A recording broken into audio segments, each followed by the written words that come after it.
Shaka Hislop again, another of our 25 for 25 podcast. And this week, I'm delighted to be joined by Foluke Akinlose, founder of Precious Digital Online Platform for Women of Color.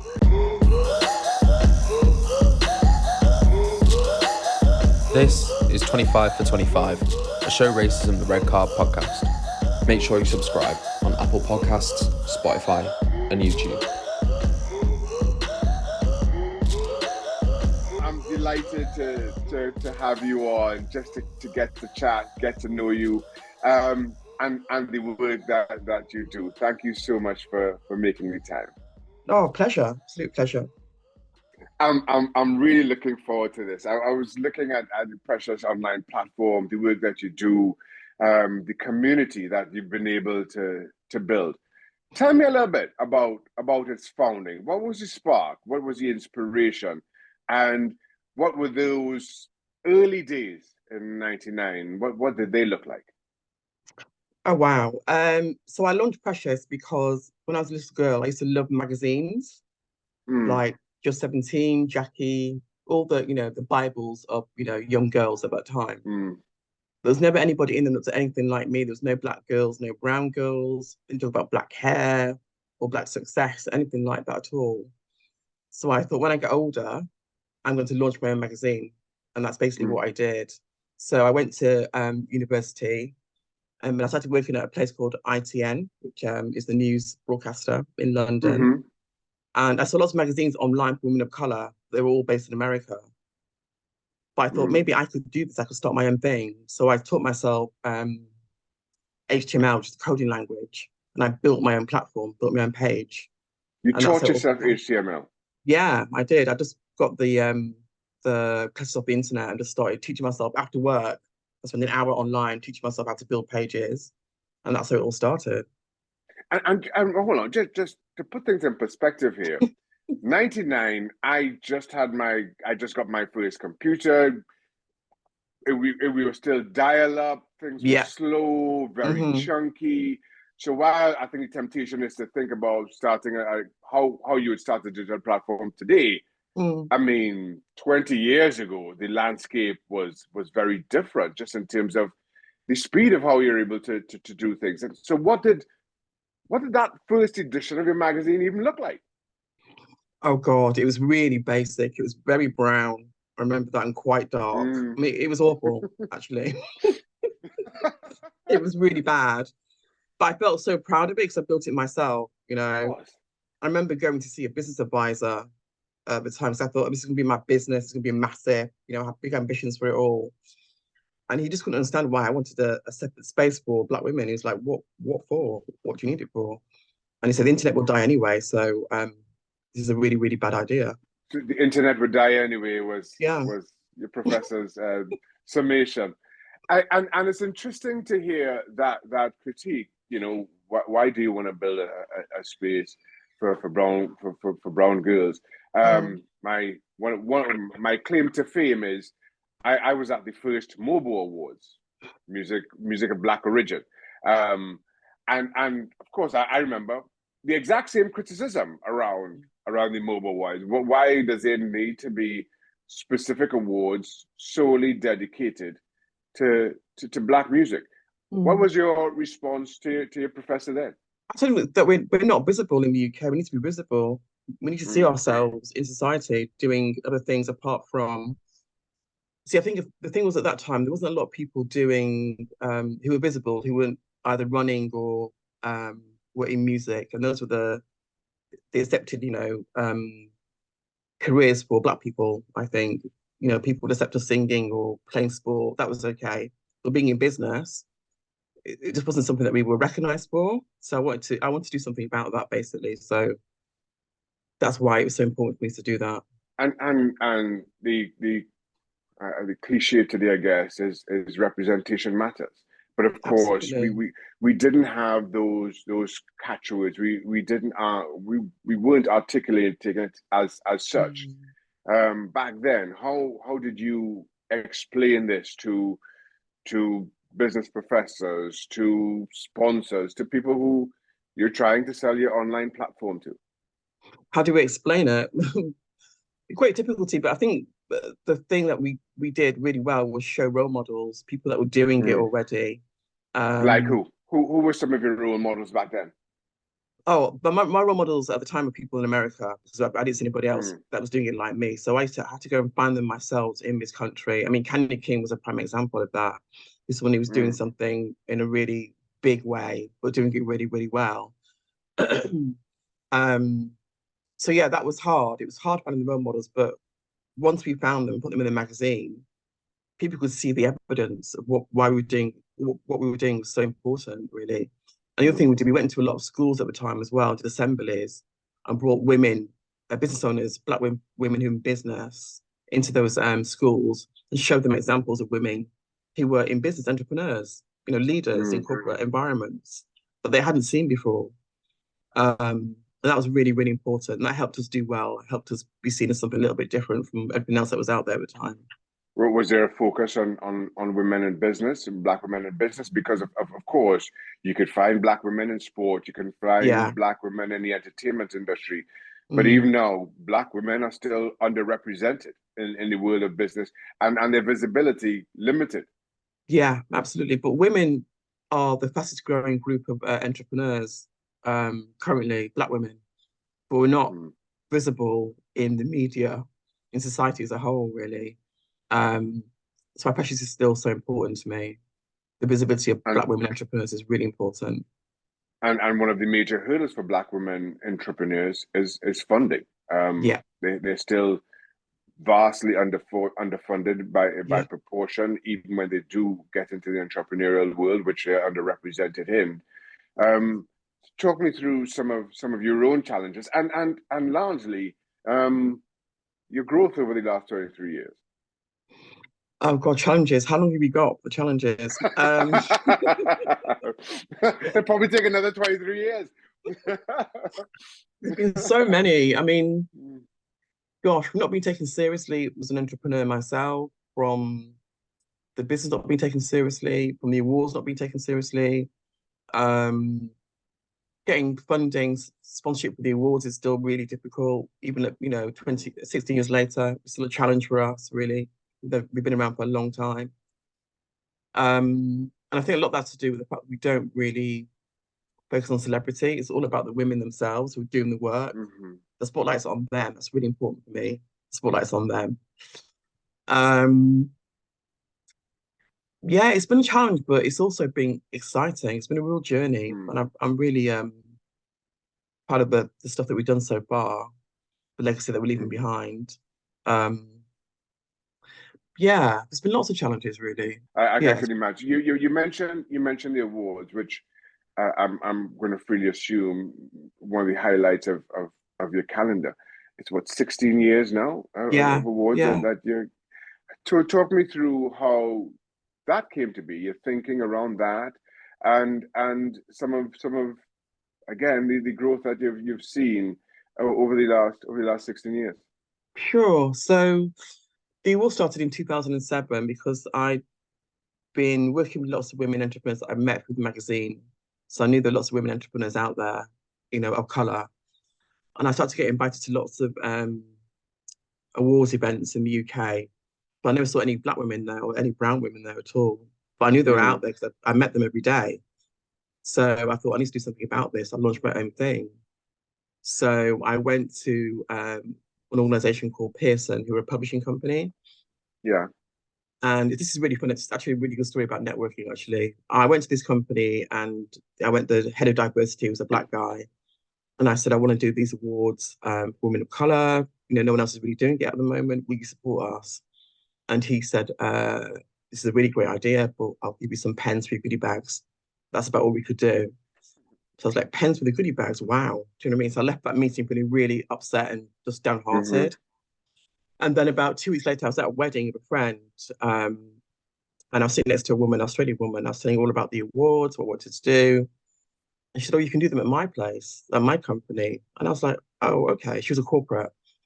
Mm-hmm. I said, okay, Australian woman, I would never have met her, hadn't been at that wedding. She'd come in and, come in and meet David. And I was like, David? I said, who's David? He said, or she said, oh, David Sullivan, who's the head of Pearson. So I went back to that same company, met the same guy who gave me the pens for the awards. He's like, "How did you get back in here?" You know. So yeah, that's where it all started from Pearson. We were there for 3 years. They were headline sponsor for 3 years. So that was it's an interesting story, but you never know who you're going to meet during this journey that you're on. You know, it's a fantastic story on so many levels. One, the power of networking, and the other, it's never a good idea to let men make decisions based on women and their representation. So I think there are some very strong takeaways from that. But also, it also raised a smile where I know the life of an entrepreneur. You mention it to everyone you sit next to. God bless the people who happen to sit next to us on buses or in a taxi, because they're going to get an absolute earful about all that we're doing. But so tell me a little bit more about your second meeting with David. How did he receive it? What was his reaction like? So when I walked back into the room, he was like, he said to me, "How did you get back in here?" And I said, "Oh, I met Kate at an event, and she said, she's going to help us do the awards." So he was dumbstruck. He's like, "How do you know Kate?" He's just asking me all these questions. He just couldn't work it out at all. So he was really it took him it took us a long time to be friends, put it that way. But it was all right in the end. So you're calling us friends now? Yeah. That's the happy ending. That's the happy ending of this story. Absolutely fantastic. So what next? You've built this community, you've built this platform, you've grown to the point where Black women are proud to be recognized by Precious, given who you have shown yourself to be consistently. What's next for Precious? Oh gosh, I want to go global. I'd love to do something in the Caribbean or in Ghana or Lagos, something like that. But in terms of in the UK, I really want to start working more with young girls. So we're doing a Precious Girls event, hopefully in July. So it's all about leadership. So we're going to do like a mini conference for girls, hopefully at Credit Suisse. That's our next big thing. So I have 3 nieces. So Precious is very much about them. Because when I was their age, I didn't see anybody who looked like me in business at all. But for them, they've grown up with the awards. So for them, seeing a Black woman doing well is really normal. It's not unusual at all. But for a lot of their friends, it still is really. I want them to see women of color doing well as a natural, normal thing, not as an unusual thing in society. So yeah. And in having those conversations with your nieces, I find this so interesting because as a parent myself, I've also got nieces and nephews. They see the world so differently because of the things that they've been exposed to, because of platforms exactly like Precious.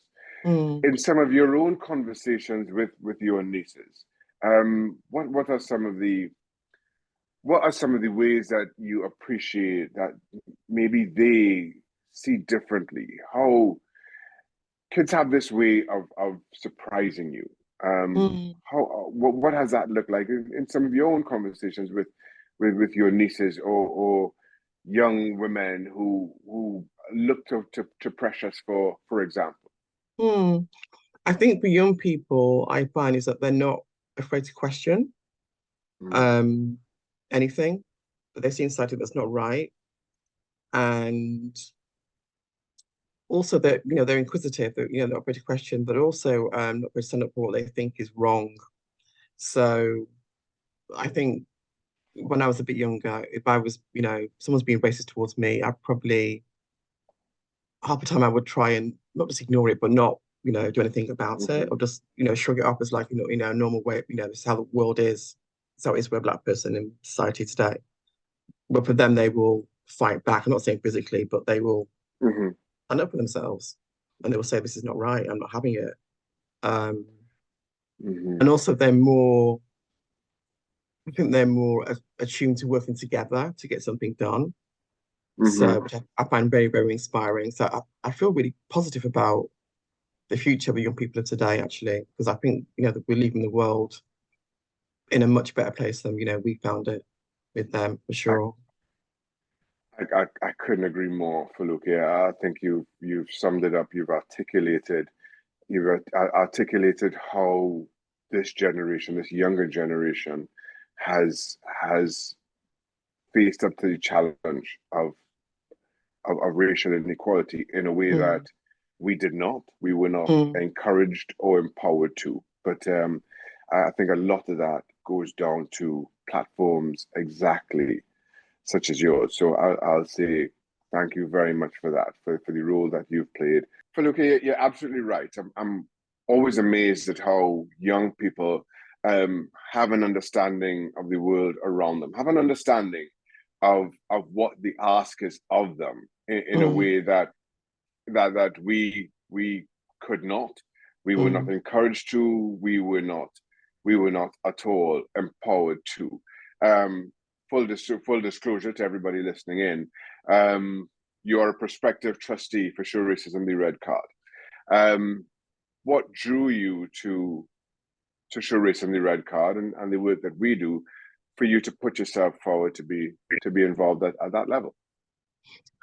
Oh gosh. Well, I know the organization, obviously, it's been around for a long time.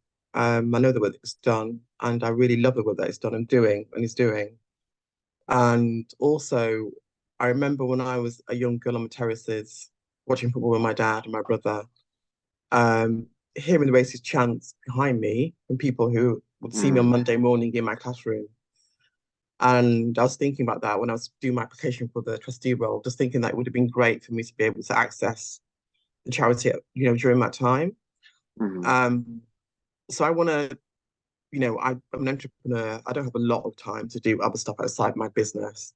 So I want to do something that would bring together my passion for football and my, my willingness or my duty to fight, racism.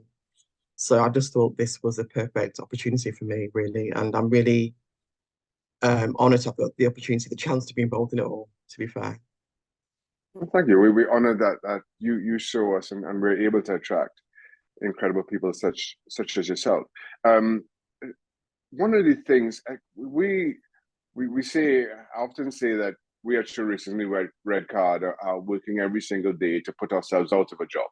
We are working to end racism, but even so, and even all the things that we've witnessed over the last couple of years, but the question that I think I've been asked most during the 27 years of Show Racism the Red Card is there still a need for organizations such as ours? And then, as I put it, 2020 happened, which I think is probably the best way to sum up so much about 2020 and everything about the recognizing of Black Lives Matter and the Black Lives Matter movement.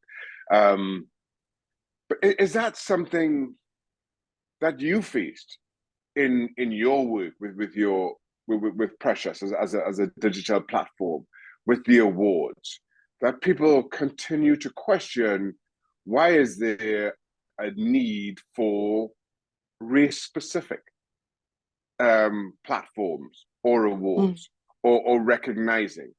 How do you meet that question? I guess it's a question, as we were discussing, that the Mobos dealt with and still deals with. How do you deal with that challenge? Yeah, when we first started, we got called lots of names. Told that we were racist. I used to get lots of hate mail at the very beginning of it all. And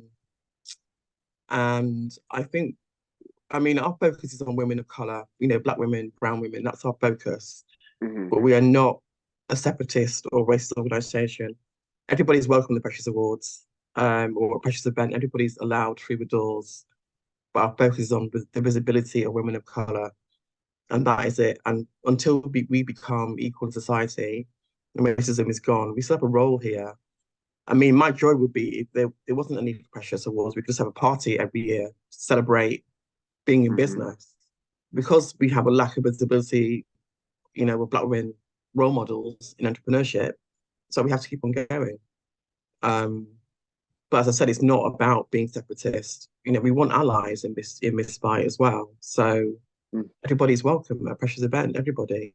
It's not about separatism at all. I think one of the things that the more I get to know and see, and my own life experiences around these awards, is I think as a community, as a Black community, we judge our successes differently. If I can say that from mainstream media. So for argument's sake, around the Mobos, let's say I've never been a judge of the Mobos, as I mentioned. My greatest claim to fame is I was at the first Mobo Awards. It's not necessarily about how many records you sell, but it's far more important to us in our community, the impact that you have in our community, and which differentiates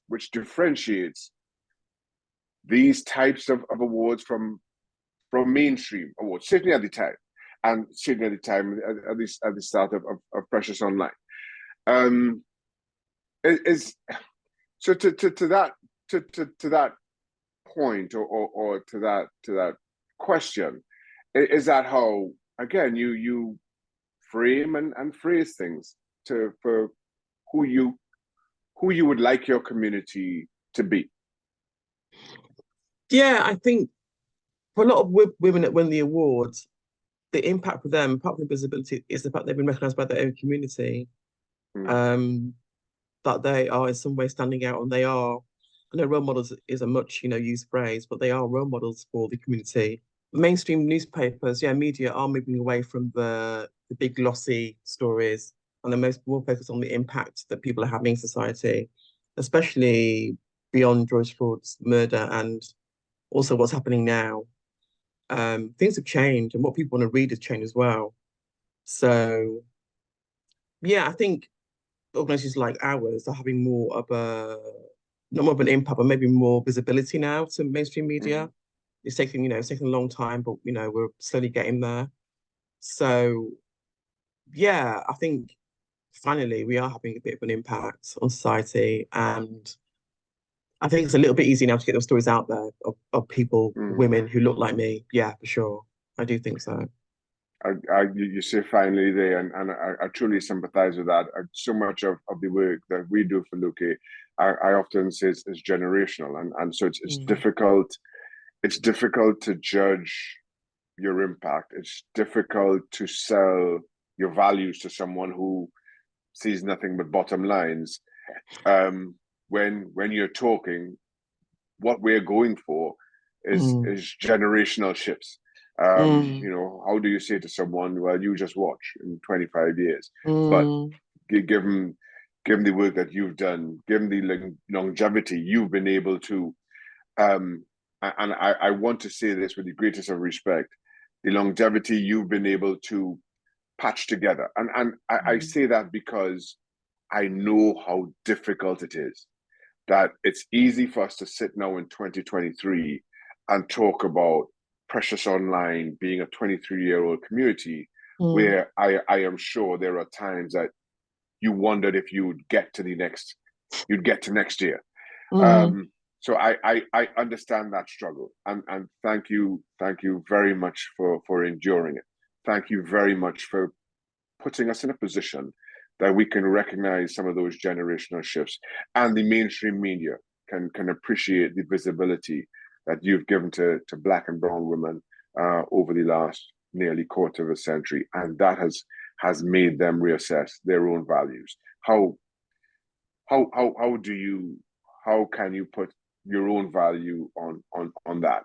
That's all I can say is thank you to that. Foluke, I've found this conversation absolutely fantastic. It's been revealing, it's been empowering, it's been so good to hear from someone who has been involved in this space, in this community, in this capacity for as long as you have.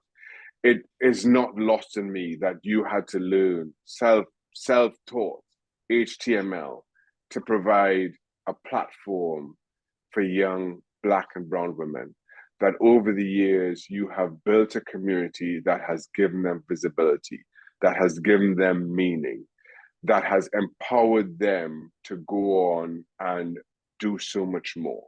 You speak about networking, and oftentimes when we're talking about communities such as ours, the ripple effect is what's greatest. Thank you very much for that. And I look forward to our shared partnership in every single capacity over the years to come. Thank you for giving and continuing to give as you have. Oh, it's my honor. It's my, and I just want to say actually about this podcast, because my dad is a massive football fan. When he grew up in Nigeria, his team was Manchester United. That was his team in United. He saw them playing on the TV. So it's not your fault, is what you're trying to say. Basically, I was born into it. Yeah, I was born into it. Basically, but the reason he came to live in the UK, he chose Manchester because of Manchester United, and then he started taking me and my brother to games when we were little. When we were tiny, he would take us. I was thinking about him because he would love this conversation, and he would love me doing this work with you guys as well. So yeah, I've just loved it. Yeah, I really loved it. So thanks for inviting me. To the story that you told about hearing racist abuse on the terraces, our first Tourism Red Card's first school visit, I went along with John Beresford to Westgate Community College, up in the northeast, and nothing about anything we do is prepared or scripted. We go to this school, and John grew up in Sheffield United fan. And John speaks about going to the terraces of Sheffield United and shouting racist abuse at Black opposing players. And I thought the honesty of John's talk then was impactful in ways that you could not anticipate. That so many of those young white kids could identify with exactly the same. Going onto terraces or hearing their older brothers or uncles or dads using racial language around the house or at football grounds. And so for John to tell that story, I felt, what a way, and again, looking back some 27 years, what a way for us to start, what a way for us to announce ourselves. And similar as we've been discussing, we're not thinking that we're going to be around in 25, 27 years. We're just kind of wondering where we're going to go for our next school visit and not seeing any further. We're just trying to have a small impact in a community that we call home. But it speaks to an experience of so many Black football fans. It speaks to the behavior of so many white football fans, and how when we come together, when we have these dialogues, something meaningful is or can be born out of it. So it ticked everything about what you said, everything about your own experiences, ticked so many boxes for me as well. So thank you for that. Pleasure. Absolute pleasure.